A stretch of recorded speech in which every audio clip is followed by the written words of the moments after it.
যখন মাইয়েতকে কবরে শোয়ানো হয় তখন সে তাকে দাফন করে যাওয়া ব্যক্তিদের হাঁটার খসখস আওয়াজ শুনতে পায়। এরপরে তাকে যখন শুইয়ে দেওয়া হয়, সে যদি মুমিন ব্যক্তি হয় তাহলে তার মাথার দিকে তার সলাত এসে দাঁড়িয়ে যায়। দুনিয়াতে আপনি যে নামাজগুলো পড়েছেন, আমি যে নামাজগুলো পড়ছি, এগুলো মাথার দিকে দাঁড়িয়ে যায়। ডান দিকে চলে আসে তার সওম, সওম মানে কি? রোজা। বাম দিকে চলে আসে যাকাত, যাকাত মানে কি? যাকাতের সাথে তো আমরা পরিচিত নই। আমরা ওই যে রাস্তাঘাটে যে দান খয়রাত গুলো উঠানো হয়, এগুলোর সাথে খুব পরিচিত, তাই না? তারপরে পায়ের দিকে চলে আসবে তার আত্মীয়তার সম্পর্ক রক্ষার ইবাদত, তার এই যে অন্যান্য দান সদকা, তার নফল আমল, তার তাসবিহ তাহলিল, তার কোরআন তেলাওয়াত ইত্যাদি পায়ের দিকে চলে আসবে। এখানে একটা হাদিস এসেছে, সূরাতুল মুলক যে ব্যক্তি রাতের বেলা তেলাওয়াত করবে, কোন সূরা ভাই? তাবারাকাল্লাযী বিয়াদিহিল মুলক ওয়া হুয়া আলা কুল্লি শাইইন কাদির। এই সূরা যে ব্যক্তি রাতের বেলা করে তেলাওয়াত করবে, ইনশাআল্লাহ সূরা মুলক ও কবরে তার সাথে থাকবে এবং কবর আযাব থেকে সূরা মুলক তাকে বাঁচাবে ইনশাআল্লাহ। আমি বুঝাচ্ছি যে কি অবস্থাটা হবে। এবার দুজন ফেরেশতা মাথার দিক থেকে আসবেন, আসতে চাইবেন, সালাত বলবে এখান দিয়ে আসা যাবে না, এদিক দিয়ে আসা যাবে না। ডান দিক দিয়ে আসতে চাইবেন, এদিক দিয়ে আসা যাবে না। বাম দিক দিয়ে আসতে চাইবেন, যাকাত বলবে এদিক দিয়ে আসা যাবে না। পায়ের দিক দিয়ে আসতে চাইবেন, আমলগুলো বলবে এদিক দিয়ে আসা যাবে না। তখন যাই হোক, তারা আসবেন। এটা তাদের, এটা কথা কি? এটা কথাটা হচ্ছে যে সালাতের গুরুত্ব, সে সালাত আদায় করেছে, সে আমার হক আদায় করেছে, আমি তার পক্ষে আছি, এটা পক্ষে বোঝাচ্ছে। রোজা বলবে আমি ওর পক্ষে আছি, তাকে আপনি কোনো শাস্তি দিবেন না, আমি তার পক্ষে আছি। আপনারা দুজন তাকে শাস্তি দিবেন না, আমি যাকাত তার পক্ষে আছি, এটা পক্ষে থাকার কথা। তারপরেও তারা আসবেন, চোখগুলো হবে নীল এবং কালো বর্ণ, নীলাপ চোখের, কালো। মুনকার নাকি? উঠে বসিয়ে দেওয়া হবে। এবার তিনটা প্রশ্ন।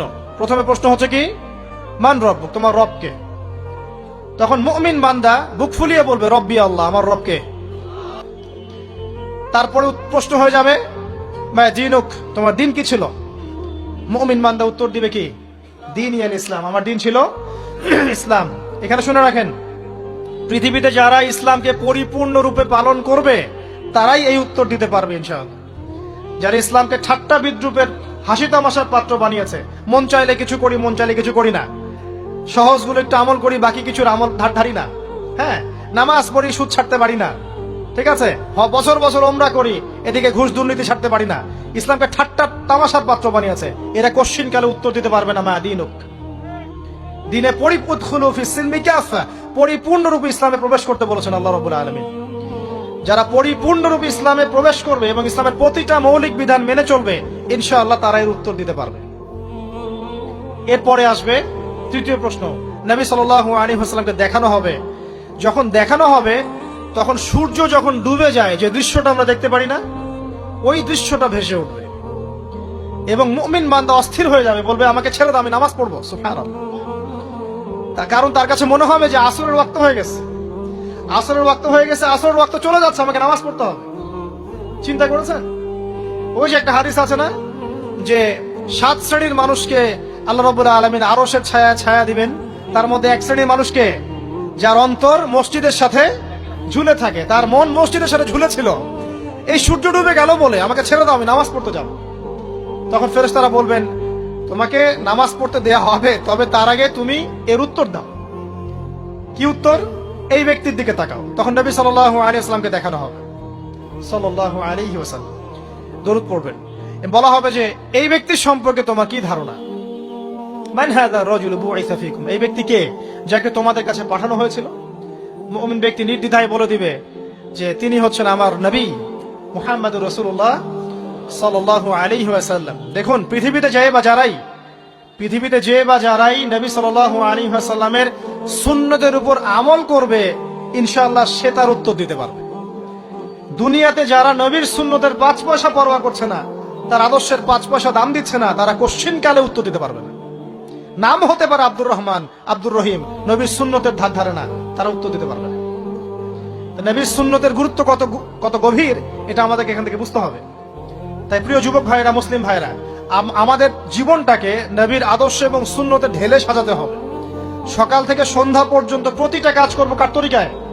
রাসূলের তরিকা। নামাজ পড়বো তার তরিকায়, রোজা, সিয়াম, হজ, জাকাত, আমল, মুআমালাত, আখলাক সব কার তরিকায়? নবী সাল্লাল্লাহু আলাইহি ওয়াসাল্লামের তরিকা অনুযায়ী ইনশাআল্লাহ। আল্লাহ পাক তৌফিক এনায়েত করুন, আমিন। এবার ফেরেশতা দুজন জিজ্ঞাসা করবেন অবাক হয়ে যে তুমি কিভাবে এটা জানলে? তুমি কিভাবে এই তিনটা প্রশ্নের উত্তর দিতে পারলে? কারণ বেশিরভাগ মানুষ তো উত্তর দিতে পারবে না, বেশিরভাগ মানুষই এই উত্তর দিতে পারবে না। কারণ কিয়ামতের মাঠে 1999 জন মানুষ জাহান্নামে যাবে, নাউজুবিল্লাহ। তো এটা কঠিন পরীক্ষা। আল্লাহ রাসূল সাল্লাল্লাহু আলাইহি ওয়াসাল্লাম বলেছেন যে নিশ্চয়ই তোমাদেরকে এখানে পরীক্ষায় ফেলা হবে, আর তোমরা যদি এই পরীক্ষা জেনে তোমাদের মৃতদেরকে দাফন করা থেকে বিরত না থাকতে, তাহলে আমি তোমাদেরকে শুনিয়ে দিতাম কবরে কেমন পরীক্ষা হয়। মানে যদি আমরা শুনতে পারতাম যে কবরে কেমন পরীক্ষা হয়, আমরা ভয়ে আমাদের মৃতদেরকে দাফন পর্যন্ত করতাম না। এটা নবীজি বলছেন সাল্লাল্লাহু আলাইহি ওয়াসাল্লাম। তাকে জিজ্ঞাসা করা হবে যে তুমি কিভাবে জানলে এটা? বেশিরভাগ মানুষ তো পারে না উত্তর দিতে। তখন সেই ব্যক্তি বলে বসবে, সেই ব্যক্তি বলবে যে করাতু কিতাব আল্লাহ, আমি আল্লাহর কিতাব এই কোরআন পড়েছি। মুমিন বলবে আমি আল্লাহর কোরআন পড়েছি, ফাআমানতু বিহি, আমি এর উপর ঈমান এনেছিলাম, ওয়া সাদ্দাকতু, এবং সত্যায়ন করেছিলাম। সুবহানাল্লাহ। অতএব দুনিয়াতে যারা দ্বীনের জ্ঞান অর্জন করছে না, কোরআন পড়ছে না, হাদিস পড়ছে না, পড়াশোনার চেষ্টা করছে না, জানার চেষ্টা করছে না, কবরে পাওয়ার ডিফিকাল্ট আছে। এটা একটা অন্যতম প্রশ্ন। আমরা কিন্তু মনে করি তিনটা প্রশ্ন হচ্ছে, আসলে প্রশ্ন হচ্ছে কয়টা? চারটা। তিনটার পরে আরো একটা এক্সট্রা। কিভাবে জানলে? তখন উত্তর দিচ্ছে আমি আল্লাহর কিতাব পড়েছি, ঈমান এনেছি, সত্যায়ন করেছি। সুবহানাল্লাহ। নবী সাল্লাল্লাহু আলাইহি ওয়াসাল্লাম হাদিসের পরের অংশে বলছেন যে যখন কাফের বান্দাকে উঠানো হবে, তখন ডানেও কিছু নাই, বামেও কিছু নাই, সামনে পিছনে কিচ্ছু নাই। মাথার দিক থেকে ফেরেশতারা চলে আসবেন, উঠিয়ে বসানো হবে, প্রশ্ন করা হবে কে তোমার রব? একটাই উত্তর, লা আদরি, আমি জানি না। নাউজুবিল্লাহ। কি তোমার দিন? লা আদরি, আমি জানি না। এই যে আল্লাহর তো খবর নাই, আল্লাহ পাকের বিধান মেনে চলার কোনো খবরই নাই, পরোয়াই নাই। সে জানবে কিভাবে ইসলাম কি জিনিস? সে জানবে কিভাবে আল্লাহ কি জিনিস? ও তো আল্লাহকে চিনেই না। দিব্যি বলে বেড়াচ্ছে মহাবিশ্ব সৃষ্টি হয়েছে বিগ ব্যাং থেকে, আল্লাহ বলে কেউ নাই। মানুষ সৃষ্টি হয়েছে বান্দর থেকে, নাউজুবিল্লাহ। কিভাবে উত্তর দিবে? মান রব্বুক। 3 নাম্বার প্রশ্ন যখন করা হবে, এই ব্যক্তিকে দেখো দেখি, সে বলবে যে আমি জানি না এই ব্যক্তিকে, তবে শুনেছিলাম, মানুষের মুখে শুনেছিলাম, মানুষ যা বলতো আমি তাই বলতাম। মানে সে রাসূল সাল্লাল্লাহু আলাইহি ওয়াসাল্লামের নাম শুনেছিল হয়তোবা, কিন্তু তার সুন্নত বা আদর্শ কখনো মেনে চলে নাই, পারল না। এবার জান্নাতি ব্যক্তি হলে কি হতো? ওই যে সূর্য ডুবছিল যেখানে, তার দৃষ্টির সীমা পর্যন্ত কবরকে প্রশস্ত করে দেয়া হতো, এবং জান্নাতের একটা দরজা তার কবরে খুলে দেয়া হতো। এটা কিভাবে করা হবে সেটা আল্লাহ পাক জানেন। এটার ব্যাখ্যা করার জ্ঞান আল্লাহ আমাদেরকে দেন নাই। যেই মানুষের ক্ষুদ্র জ্ঞানে মানুষ ব্যাকটেরিয়া, ভাইরাস নিয়ে গবেষণা করতে হিমশিম খেয়ে যায়, সে মহাবিশ্বের স্রষ্টা নিয়ে কিভাবে গবেষণা করবে? আল্লাহ পাকের অসীম জ্ঞানের সামনে আমার জ্ঞান কি? খুবই ক্ষুদ্র। হাদিসে এসেছে বুখারী শরীফের মধ্যে যে একটা মহাসমুদ্রের মধ্যে যদি একটা পাখি 1 ফোঁটা পানি উঠিয়ে নিয়ে যায়, ওই 1 ফোঁটা পানি হচ্ছে মহাবিশ্বের জ্ঞান, আর বাকি পুরো মহাসাগর হচ্ছে আল্লাহ পাকের জ্ঞান। তো আমরা এই ক্ষুদ্র জ্ঞানের মানুষ হয়ে আল্লাহর জ্ঞানকে কেমন করে পেনিট্রেট করতে পারি? তো আল্লাহ পাক জান্নাতের দরজাগুলো খুলে দিবেন, একটা দরজা খুলে দিবেন, সেখান থেকে বাতাস আসবে, জান্নাতের নাজ নেয়ামত উপভোগ করতে থাকবে, এবং তার রূহটাকে সবুজ রঙের পাখির আকৃতিতে জান্নাতে রেখে দেওয়া হবে।